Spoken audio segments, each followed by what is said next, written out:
اللہ جل شانہ و نے اپنے فضل و کرم سے اس مبارک مجلس میں بٹھایا ہے. تو اس بیٹھنے کا کوئی مقصد ہے، صرف سننا سنانا نہیں ہے، بلکہ جو کچھ سنایا گیا ہے، جو کچھ ہم نے سنا ہے ابھی، اس سب پر ہمیں عمل کرنا ہے انشاءاللہ.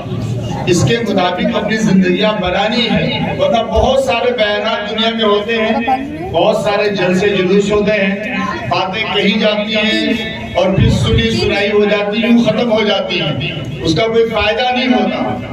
تو اصل مقصد ہمارا تھا بات کو سن کر کے اپنی زندگی میں اتارنا، اپنی زندگی میں لانا. تو ہمیں انشاءاللہ نیت یہ کریں کہ ہمیں جو کچھ سنا ہے اس کے مطابق اپنی زندگیاں بنانی ہے. مفتی صاحب نے بہت اہم باتوں کی طرف رہنمائی کی ہے، نشاندہی کی ہے. خاص طور سے جو بات موبائل سے متعلق جو بات کہی گئی، اس کو بہت توجہ کے ساتھ آپ نے سنا ہے اور اس کو دل کی گہرائیوں میں اتاریے اور اس سے بچنے کی کوشش کیجیے. یہ موبائل سے بچنے کا آسان کام نہیں ہے. میں آپ سے عرض کروں کہ اس سے بچنے کا راستہ صرف تقویٰ ہے. اس سے بچنے کا راستہ صرف اللہ کا خوف ہے. اس کے علاوہ دنیا کی کوئی طاقت اس فتنے سے بچا نہیں سکتی ہے. ہم اپنے اندر تقویٰ پیدا کرنے کی محنت کریں. تقویٰ اللہ کے خوف کو کہتے ہیں، اللہ کا استحضار، اللہ کا خوف کہ اللہ ہر آن ہر گھڑی مجھے دیکھ رہا ہے، مجھے سن رہا ہے، میری ہر حرکت سے وہ واقف ہے. دن کے اجالے رات کے اندھیرے اس کے لیے سب برابر ہیں. میں تنہائی میں جو کر رہا ہوں، مجمع میں جو کر رہا ہوں، وہ سب دیکھ رہا ہے. اس کے فرشتے دیکھ رہے ہیں. وہ ساری زندگی ہماری ریکارڈ کروا رہا ہے اور ہمیں اسی کے پاس لوٹ کے جانا ہے. وہ ہم سے سوال کرے گا. ہمیں ہماری زندگی میں جو کچھ اعمال ہم نے کیے اس کا ہمیں اللہ کو جواب دینا ہے. آخرت کی زندگی کا جو یقین ہے یہی انسان کو برائی سے روکتا ہے اور بھلائی والے راستے پر ڈالتا ہے. آخرت کی زندگی کا یقین ہی اللہ کی فرما برداری پر اٹھاتا ہے. رسول اللہ صلی اللہ علیہ وسلم کی مبارک زندگی کے لیے تیار کرتا ہے کہ آخر ہم آخرت میں اللہ کو کیا منہ دکھائیں گے، کیا جواب دیں گے. اس لیے میرے محترم بھائی دوستو، اللہ رب العزت کی بڑائی اور عظمت کو اپنے دل میں پیدا کرنے کے لیے اللہ کی بڑائی اور عظمت کے بول بولے جانے چاہیے. اللہ کی بڑائی بولا کرو، اللہ کی قدرت، اللہ کی طاقت اور اللہ کی کبریائی کو بولتے رہو.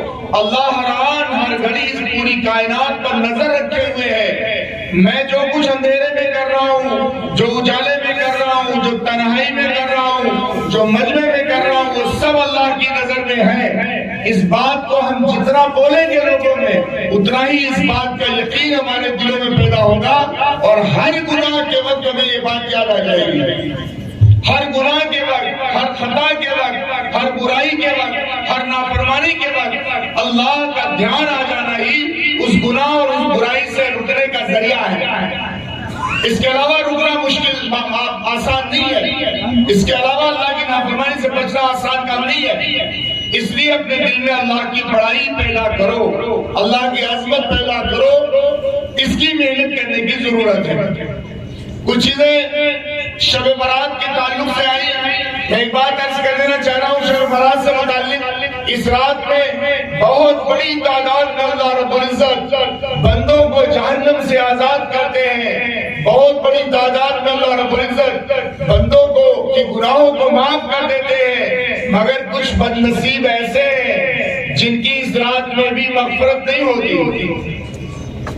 کچھ بد نصیب ایسے ہیں جن کی اس رات میں بھی مغفرت نہیں ہوتی. ذرا غور سے دیکھو کہ ہم بھی تو نہیں اس میں. سب سے پہلے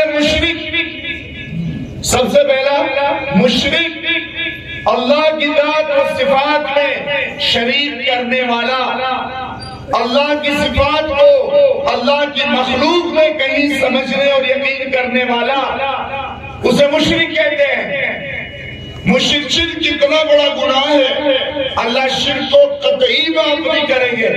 ان اللہ لا یغفر ان یشرک به ویغفر ما دون ذلک لمن یشاء.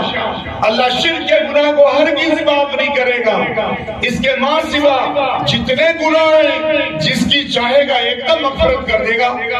تو پہلا وہ بدنصیب ہے جو اللہ کی وحدانیت، اللہ کی ربوبیت، اللہ کی الوہیت کے ساتھ کسی کو شریک کرتا ہو، یہ معاف نہیں کیا جائے گا اس رات میں۔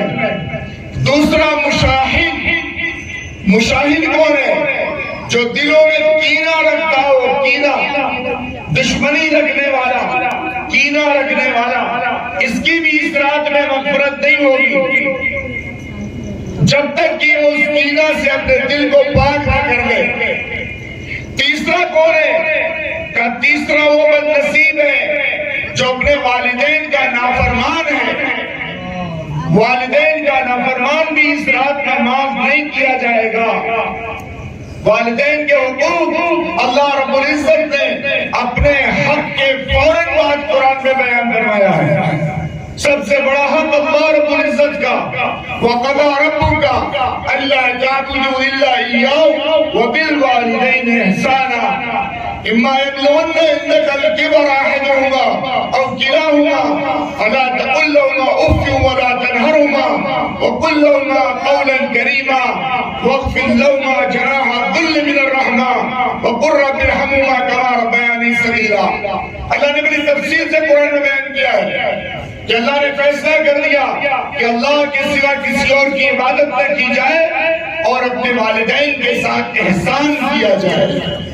والدین وہ شان والے لوگ ہیں، وہ مقام ہے ان کا، تو جو والدین کا نافرمان ہوگا وہ بھی اس رات میں معاف نہیں ہوگا۔